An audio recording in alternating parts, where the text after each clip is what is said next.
नहमदुहु व नुसल्ली अला रसूलिहिल करीम अम्मा बाद औज़ु बिल्लाहि मिनश शैतानिर रजीम बिस्मिल्लाहिर रहमानिर रहीम। मतलब अल मंसूर के मौजूद नाज़रीन, मुझे अक्सर मेरे मरीज़ ये जो है शिकवा करते हैं कि हकीम साहब हम रोटी नहीं छोड़ सकते और हमारा शुगर लेवल रोटी खाने के 1.5 घंटे बाद ये शूट कर जाता है। तो इसके लिए हमें कोई ऐसी चीज़ बता दें जो इकोनॉमिकल भी हो, आसानी के साथ बन भी सके और रोटी भी हम ना छोड़ें। तो लीजिए नाजरीन, आपके लिए मैं एक खास किस्म की रोटी लेके आया हूं। अगर आप रोटी नहीं छोड़ सकते तो ये रोटी खा लें, इंशाल्लाह आपका ग्लाइसेमिक इंडेक्स भी नॉर्मल रहेगा, आपके शुगर लेवल भी रोटी खाने के बाद शूट नहीं करेगा। लेकिन इसके लिए आपको थोड़ी सी खुद हिम्मत करनी पड़ेगी कि ये अज्जा लेके आपको खुद पसवाने पड़ेंगे। तो लीजिए नोट फरमा ले अज्जा।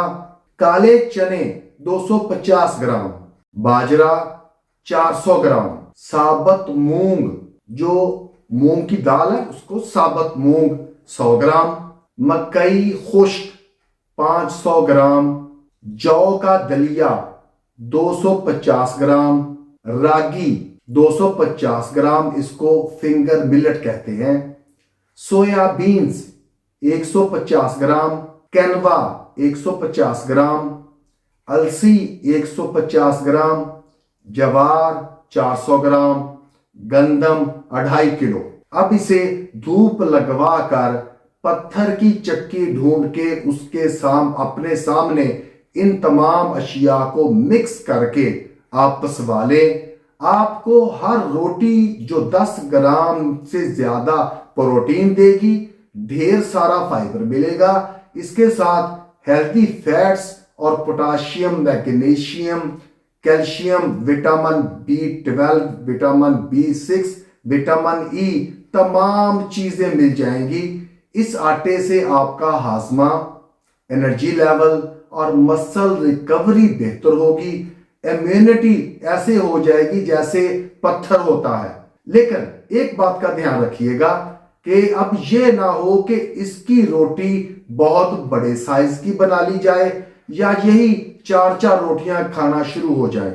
बस इसे गंदम की रोटी से बदलना है ताकि न्यूट्रिशन डेफिशिएंसी कम की जा सके।